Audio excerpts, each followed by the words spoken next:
Hello there, boils and ghouls. I'm here with my good friend, the humble little narrator.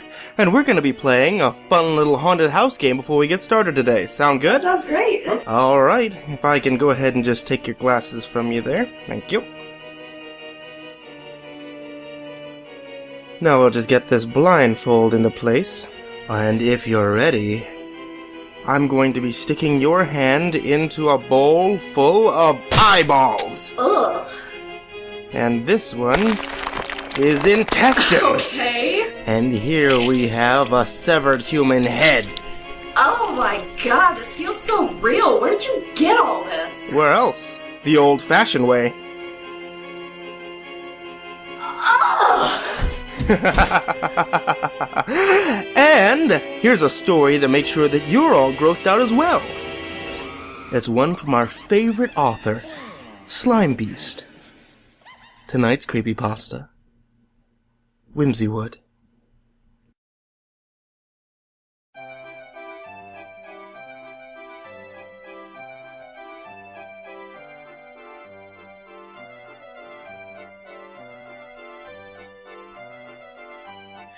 I always hated road trips.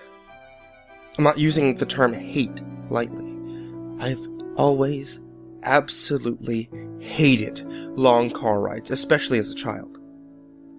The hours on end spent cramped in the back of a vehicle drove me to the brink of absolute madness. The sound of the road seemed always just loud enough to make it impossible to carry on a conversation with my parents up front, and that's how desperate that I'd get for any break of the monotony. I'd actually wish that I could hear my parents. Sometimes when my mom would try to make the trips a little less unbearable, well, for both of us, she'd buy a stack of comic books or a couple new action figures and hide them until the dreaded day would arrive. And naturally, I knew about them and I'd usually end up looking at them beforehand, completely sabotaging the attempt. I guess I've just always hated waiting, really. I'm going to tell you about one of these trips. The most mind-numbingly boring trip yet. From my home in New York to my grandparents' house in Arizona. Yes, we drove to Arizona and had already read all the comic books a day earlier. We stopped at a couple hotels for the night along the way. I got to stretch my legs in school playgrounds. We happened to pass one when it was closed. But the majority of the time, for days straight, was spent seated, upright, seatbelt on, enveloped in the unforgiving drone of tires on pavement.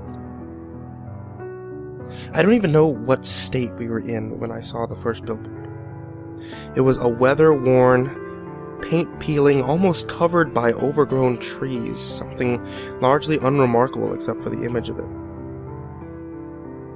Whimsywood was written in multicolored, balloon-like letters and set above the upturned head of a unicorn.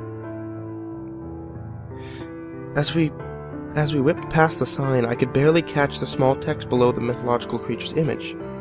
Games, rides, animals, family fun. 25 miles ahead. "Mom!" I shouted as loud as I could, overtaking the tire's drone by several octaves. "Mom! Mom! There's a park!" She had seen it. They both had.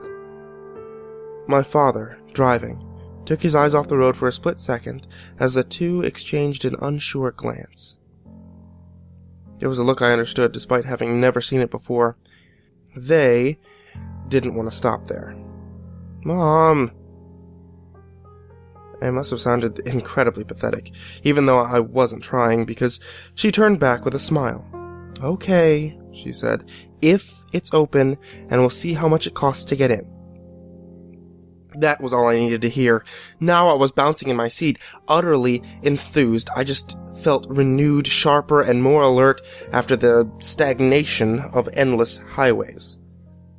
I watched the occasional car pass by and looked into their windows whenever possible. I looked for another kid like me, maybe coming back from the park. If I saw one kid with a Whimsywood pendant or an oversized stuffed animal or even a simple smile on their face, I would just know The park was open. Every car that passed was empty, though. Well, except for the grown-ups. But who cared about them? I tried to convince myself that the random sights on the side of the road were signs that the park were indeed open. A soiled baby doll with a hole in its face, a colorful blanket fluttering in the branches of a dead tree, even a sock monkey reclining on the road's center divider lane. There were enough children passing through to leave those signals, so I was more and more convinced that this was going to be awesome. A second billboard whizzed by, the same Whimsywood logo, the same unicorn's head, and the same state of disrepair. Hanging off the billboard was a small wooden sign painted with red letters. Open. Mom! Dad! I know, I saw. My dad turned to Mom again with a chuckle. Well, I guess we're going. The final Whimsywood sign stood at the end of a gravel driveway that trailed a long way off behind the tree line. The sign was much like the billboards, but despite being in better repair, it actually seemed even older. The lettering was hand-painted in an old-timey style, and the text beneath the unicorn head differed slightly. Games of chance, mechanical rides, rare animals, wholesome fun for Junior and Sis. Dad didn't really like the idea of taking the gravel stretch. He grumbled and complained the whole way down as the tires crunched stone and kicked up things into the undercarriage. I heard a few curse words in there, but all I cared about was the fast-approaching fun. Past the trees, the Whimsywood Park was spectacular. On the drive-in, we were overlooking the entirety of the property, several cleared acres with a short, long building essentially acting as a gateway between the downward-sloping driveway and the gaming booths, petting zoo, and carnival rides toward the back. I was probably vibrating at a dangerous frequency at this point, like I was on the world's biggest sugar rush. Wow, Mom remarked. It's actually pretty nice. Dad started the car down the slope towards the parking lot with a deep sigh. The parking lot was about half filled with cars, which was probably a bit surprising to my parents. The minivans and station wagons scattered throughout the gravel expanse proved that yes, Whimsywood was open. I didn't think anything of it, though, racing to the front doors of the building to see if they were locked. "Hey!" Dad called out as I bolted forward. I froze in place, thought about what I must have done wrong, and sheepishly made the walk back to his side.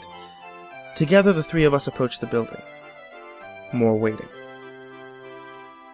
Dad pulled the door open and held it for Mom and I. Me first, of course. There was a wooden box by the front door that simply read, "Pay what you can. $5 for everyone over 3 suggested." I thought I saw Dad slip in a $10 bill, and thought about protesting my age, but I was too excited to get inside. Lit by row upon row of arcade game cabinets, and neon signs that hung on the walls. The signs weren't for any specific product, but more along the lines of general concepts. Fun, groovy, and tubular. Stuff like that. One that sticks in my mind just confusingly read, "Super Power." I hadn't really been to an arcade yet at the time, so this had my jaw dropping on the floor. Now that we were inside, now that we were indoors and there was no chance of getting backed over by a van, I was free to run around like a lunatic. I was quickly lost amidst the beeps and shrieks and computerized music of about 100 video games. I checked them all out. A centipede-like game called Skull and Crossbone caught my attention the most. It had a little boy with a crossbow at the bottom of the screen, firing upwards as skeletons and skulls rolled across a graveyard, inching closer and closer to him. I ran back to my parents, and Mom already had a handful of quarters prepared for me. I played it for a while, but couldn't get very far without dying, so that fun was over pretty quick. When I returned to my parents this time, they were talking with a third adult. She was a squat, heavy-set woman with stringy black hair and nasty, neat black dress clothes. She wore a unicorn horn on her forehead, attached with an elastic band. "Well," Dad said to the round lady, "here's the boy." The way he said it was the same as saying, "Okay, here's my way out of this conversation." The round lady turned and leaned down to face level with me. Her face was wrinkled, worn, and old like the signs. She said hello to me with a large, yellowish smile, and her breath smelled like urine. I didn't answer her, instead clinging to my mom's leg. "He's shy," she explained. "It was nice talking to you." We quickly exited and walked to the large clearing behind the building. "Who was that?" I finally asked when we were out of earshot. "She works here," Dad said flatly. He paused and added, "Couldn't get a word in edgewise." We took a few steps before Mom and Dad exchanged the agitated look once again. For about 15 minutes, I ran from one attraction to the next as Dad repeatedly checked his watch. I didn't care. This was my one chance to actually enjoy myself. I wanted to take Dad's watch and smash it. I wanted to stay here, not go to stupid Arizona. The petting zoo had the usual fare: goats, chickens, and a hell of a lot of feces. An old man sat on a hay bale in the center, as other kids around my age harassed the birds and acted wary of the goats. The old man was dressed a lot like the round woman, right down to the plastic unicorn horn on his head. He smiled at me. After I did the customary amount of petting and stepping in shit, the old man beckoned me over. I kept a safe distance from him, but I did approach. As I stood a couple of feet from the old man, he cast his gaze down at the straw beneath his feet. I did the same. Then he swept a bit of straw aside. Just beneath was one of the chickens. It was motionless, its head twisted several times around, jostled by the old man kicking the straw. A few maggots twisted and turned out of the creature's beak. I locked eyes with the old man, who was still smiling. "Don't tell the other kids," he whispered. "They'll all want to see." He just put his finger to his leathery, black, speckled lips, as if to shush me.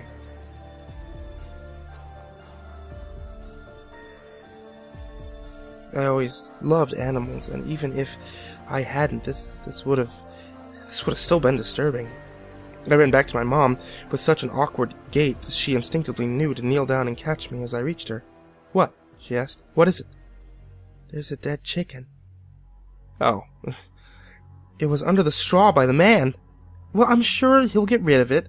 Sometimes animals get old and they pass on. Remember, we talked about that." As you no doubt already know, that wasn't the problem that I was having with the whole situation. Still, I didn't really have the mental tools to figure out exactly how I should clarify the situation. I held hands with my mom and Dad, almost hanging between them, as I decided what I wanted to do next in the park. That's when an announcement echoed through the park, carried by rattling, tinny speakers mounted on telephone poles. Welcome, Whimsywood wee ones. Hurry, hurry, hurry to the Lumberjack's Timber Tunnel. All you little lumberjack and lumberjills, toddle on over to the tunnel and get ready to laugh. The announcer did a passable, goofy impression mixed with a hype style of an ad for a monster truck rally. "How about that?" Mom asked. "Want to do that?" I felt a little less sick now, almost entirely forgetting anything was wrong in the first place. "Sure." Dad perked up. The Timber Tunnel was like any given theme park tunnel ride. A metal track, a roller coaster style cart, and a long tunnel the tracks led into. The mouth of the tunnel bore flat plywood trees and a stand-up cutout of a blurry lumberjack that looked like it had been left out in the rain for about a century. It was faded and worn, most of its facial features missing, aside from a thick beard. I got into the cart at about the back. Other kids were already piling in, and there was a real sense that I might get shoved or kicked if I tried to work my way in any sooner than I did. The round woman was sitting by the cart, making sure everyone was safe and secure by manhandling them to see if they'd come loose from the cart. Nearby, two people, in less than convincing two-man unicorn costume, pranced and trotted around. The lead man making whinnying and snorting sounds. Next to me in the cart was a dweeby kid with Coke bottle glasses and a green and white striped shirt. He had a blob of snot rolling down his upper lip, which he would occasionally snort back up as he looked around in wonder. If this kid smiled any wider, his head would have fallen off. When the round woman finally worked her way to the back of the cart, she jerked and jostled me roughly, her hands darting from my arms to my chest to my legs and bumping my crotch in a way that gave me a fleeting sense of extreme unease. It happened so quickly that she already moved on before I could even croak out a word. And with that, the cart was off. All the kids waved to their parents, who waved back again, and my hands were solidly on the metal bar that held kids in place as I stared towards my parents, still dumbfounded by what just happened. Mom and Dad waved. Their look of happiness turned to concern over my appearance just as I disappeared into the tunnel. After all that happened, all I wanted was to forget the song.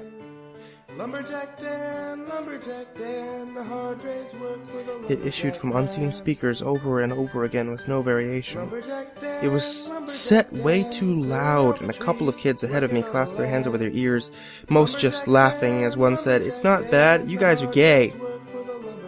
We passed painted scenes of forest landscapes and little animatronic lumberjacks. They had about the same range of animation as a desktop drinking bird toy, and were about the same size. It was like being on a train in a miniature train set. As we rode around a curve, the song loop sped up like the cassette tape was being played on fast forward. The screeching, high-pitched voice was ear-splitting now. All the kids were covering their ears. I looked at the little mechanical people as we continued through the ride. They were moving faster as well. Blindingly fast. Faster than a tiny tin toy should realistically be able to move without flying free of the hinges. As we continued, the lumberjacks were cutting other things. Farm animals. People. Tiny lumberjacks had moved into a small settlement of log cabins and were relentlessly, eternally hacking away at tiny felled people. Blood spurts made of red metal wire jiggled this way and that as the torturous murders commenced. A light went out. The song still played, still way too fast and way too loud. I felt my pants get wet. The cart shook. It shook with increasing severity, like someone jostled the front of the car, then the middle, working their way to the back, and suddenly something hit me in the jaw very hard like an uppercut. I felt something lash my face as well. It was like being hit from underneath with a child's shoe, foot and all, with laces following suit. It was almost like somebody had thrown past while kicking out violently. Reeling from the shocking blow, I slipped beneath the safety bar and crumpled to the floor of the cart. I cried out, but the music drowned the sound. I felt across the floor for help from the boy next to me, but I found only empty space from wall to wall within the cart. The music finally ceased, and everything was quiet. Sniveling in the dark, I remained quiet. I didn't even breathe deeply. I listened for any sounds of where everyone had gone or why they left. All I heard was a sound like a restaurant full of customers obnoxiously slurping soup, mixed with the absent, brainless chewing of a group of cattle. The lights never came back on, but thankfully, the cart had continued to move throughout this ordeal, and soon I saw daylight as I emerged from the other end of the tunnel, still hunched down on the floor and clutching my swollen jaw. When I realized I was most likely past the danger, or at least assumed I was, I boldly popped my head out of the cart and looked around. The sunlight burned my unadjusted eyes.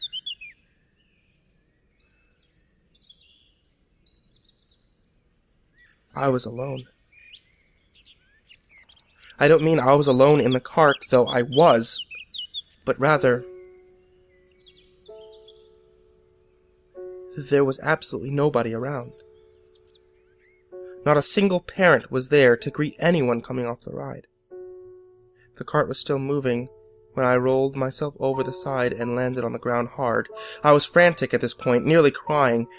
I moved as fast as I could through the grounds, making a beeline away from the timber tunnel and toward the long building at the front of the park.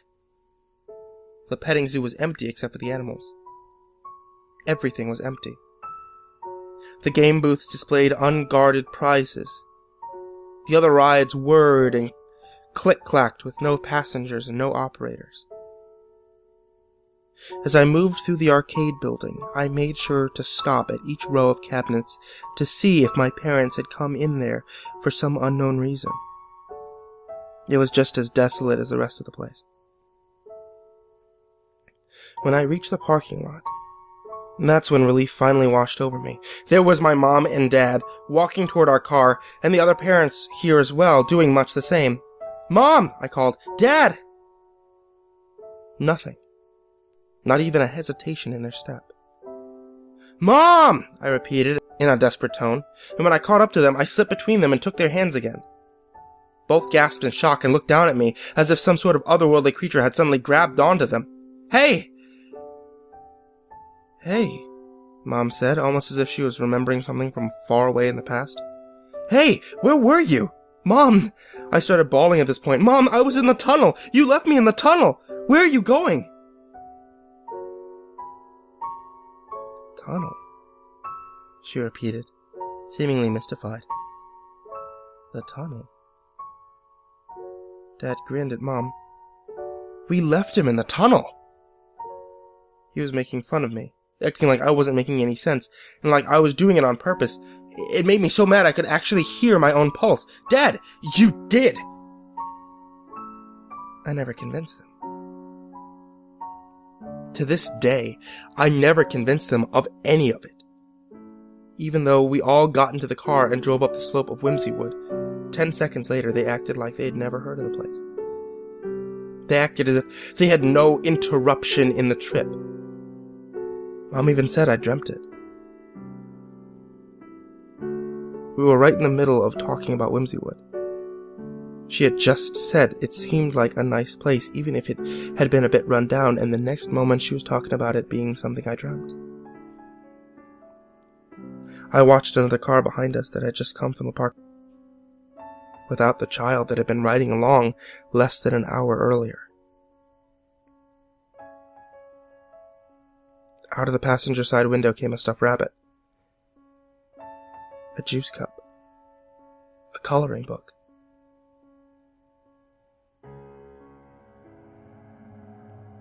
By the time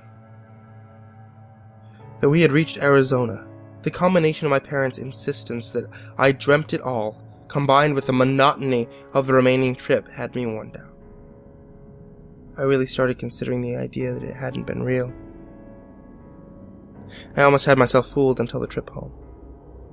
On the way back, we passed the billboards again. Games, rides, animals, family fun. 25 miles ahead. "Hey, look," Mom said. "You've been really good. Want to stop there on the way?" And much to her surprise, I declined.